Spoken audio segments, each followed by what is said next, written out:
Работаем, но одним из главных факторов, которые мы с вами не можем решить, это грамотно показать то, что сделано, и грамотно внедрить эти проекты, грамотно запустить их, чтобы от этих проектов пошла польза для населения. Я уже говорил перед этим, в том числе, и когда мы не успеваем оформить документально эти проекты, объекты.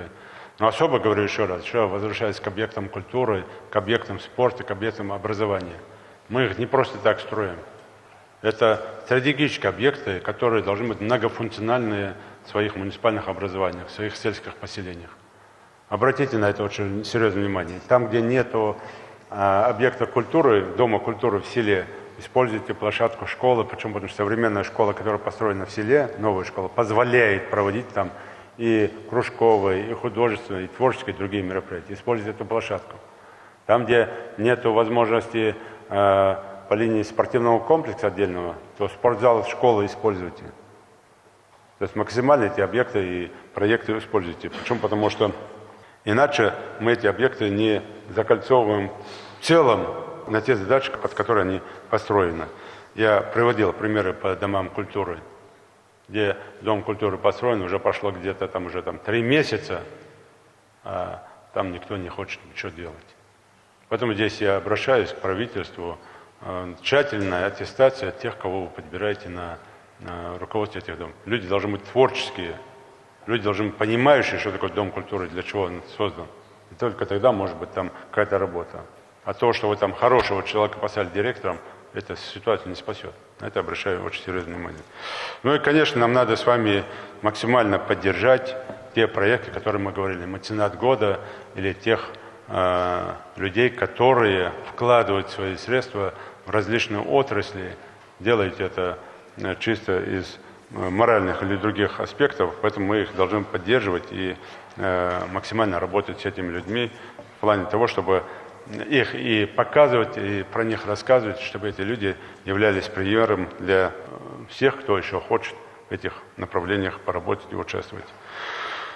Как я уже говорил, мы идем на уверенном пути развития нашей республики.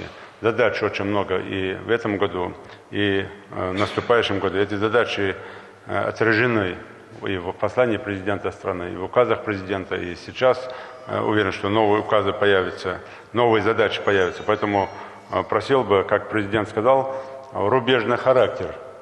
У нас есть рубежный характер, когда мы выходим на определенный рубеж стабильности, развития, подъема, а дальше должен быть рывок. В своем послании президент об этом сказал. Поэтому просил бы это тоже правильно понимать и максимально настроить себя на то, чтобы выстроить работу по созиданию, по развитию нашего общества. Приведу ряд цитат и слов или слова великих наших писателей. Это один из великих русских классиков, Николай Чернышевский, если говорить про патриотизм, говорил такие слова. Патриот – это человек, служащий Родине, а Родина – это прежде всего народ. Поэтому, когда мы говорим про какие-то космические вещи, про какие-то объемы, про работу, мы, конечно, должны всегда понимать, что мы это все делаем для людей, для народа. А народ – это не просто в целом какая-то масса людей, это конкретно один человек, и помощь одному человеку – это решение вопросов целого народа, в том числе в масштабах этого человека, потому что его проблема, она связана именно с его проблемой. Ну и, конечно, слова хочу провести нашего выдающегося поэта Джамалдина Яндиева, где сосредоточен моральный кодекс ингушского народа.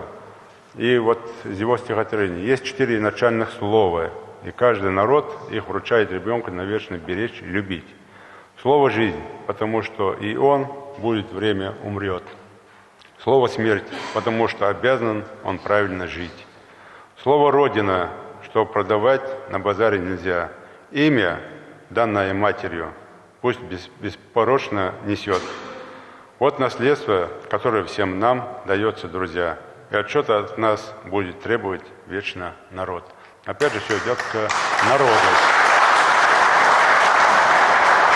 Поэтому я закончил вот такими словами свое послание. Почему? Потому что они важны, они нужны. Это прочная связь нашего народа со всеми народами страны и, конечно, с великим русским народом, с великими русскими классиками, поэтами. Поэтому я просил бы всех это правильно понимать и всех идти по пути общего созидания, развития на благо как нашей республики, так и на благо нашей великой страны России. Спасибо.